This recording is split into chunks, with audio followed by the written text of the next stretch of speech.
ہر کے بر روئے محمد شد فدا، میر اسد او در مراتب اولیا۔ ہر کے بر روئے محمد شد فدا، میر اسد او در مراتب اولیا۔ اما بعد، بے حد حمد و ثناء اس واحد و یکتا کی کہ جس کے سوا کوئی عبادت کے لائق نہیں، اور بے حد درود و سلام ان حبیب کبریا پر کہ جن کے بارے میں اللہ خود فرماتا ہے کہ یا رسول اللہ،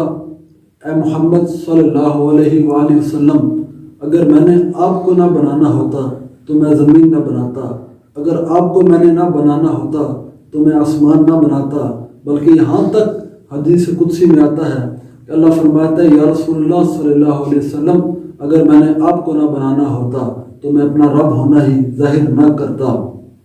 یہ شان ہے ہمارے آقا مالک و آقا دو جہاں حضور کریم صلی اللہ علیہ وآلہ وسلم کی، جن کے اوپر اللہ تعالیٰ نے قرآن کو نازل فرمایا، اور نازل کرتے ہوئے جو صورت جس کی ایک آیت کریمہ میں نے تلاوت کرنے کا شرف حاصل کیا، سورۃ اخلاص۔ سورۃ اخلاص کے بارے میں مشہور ہے کہ جس وقت یہ سورت نازل ہوئی تو اس وقت شیطان رو پڑا، اور شیطان رو پڑا، اور اس کے لوگوں نے پوچھا کہ اے شیطان، اس کے حامیوں نے یعنی اسے پوچھا کہ اے ابلیس، تیرا تو دعویٰ تھا کہ میں بنی آدم کو اور نوع انسان کو گمراہ کروں گا، نبی کے ماننے والوں کو سیدھے راستے سے بھٹکا دوں گا، لیکن آج تو خود رونے پر مجبور ہے، اس کی وجہ کیا ہے؟ تو شیطان بولا کہ جو رموز و خاصیات اس صورت میں ہیں وہ میں جانتا ہوں، اور وہ جان کر میں رو رہا ہوں۔ یعنی اس صورت کی اتنی بلندی ثابت اسی سے ہو جاتی ہے۔ اس صورت میں جہاں اللہ تعالیٰ شروع میں فرماتا ہے الحمدللہ رب العالمین، یہاں پر ہم نماز پڑھتے ہیں، ہم یہیں سے شروع کرتے ہیں سورۃ اخلاص سے، اور الحمد سے جاتے ہوئے جب یہ سورت ایاک تک پہنچتی ہے تو پتہ چلتا ہے کہ اس سے پہلے بندہ اللہ تعالیٰ کی صفات کا ذکر کر رہا ہے، کہیں اللہ کو رب العالمین کہہ رہا ہے، یعنی جہانوں کا پالنے والا کہہ رہا ہے، کبھی مالک یوم الدین کہہ رہا ہے، اور پھر جا کے اللہ تعالیٰ کو انسان کہتا ہے کہ اللہ تیری عبادت کرتا ہوں اور تجھ سے ہی مدد چاہتا ہوں۔ تو پتہ چلا کہ انسان کا اور اللہ تعالیٰ کا جو تعلق ہے وہ بہت زیادہ گہرا ہے،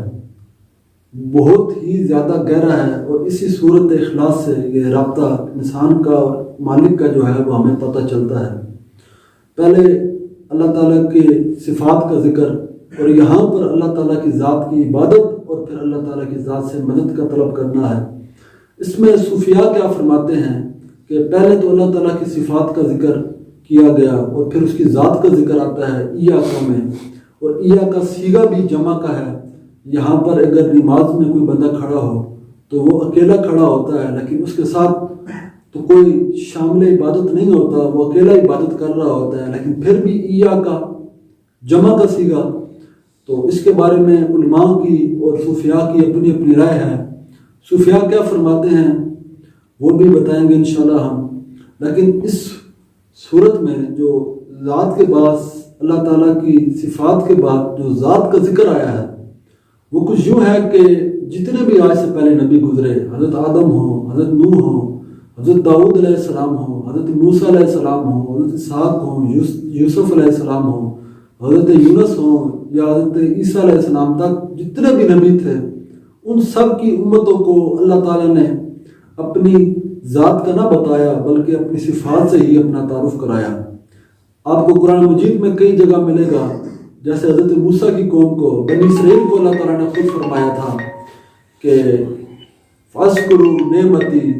اے میرے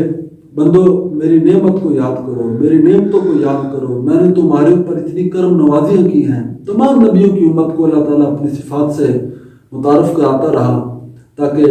وہ میری عبادت گزاری میں رہیں، میری فرما برداری میں رہیں۔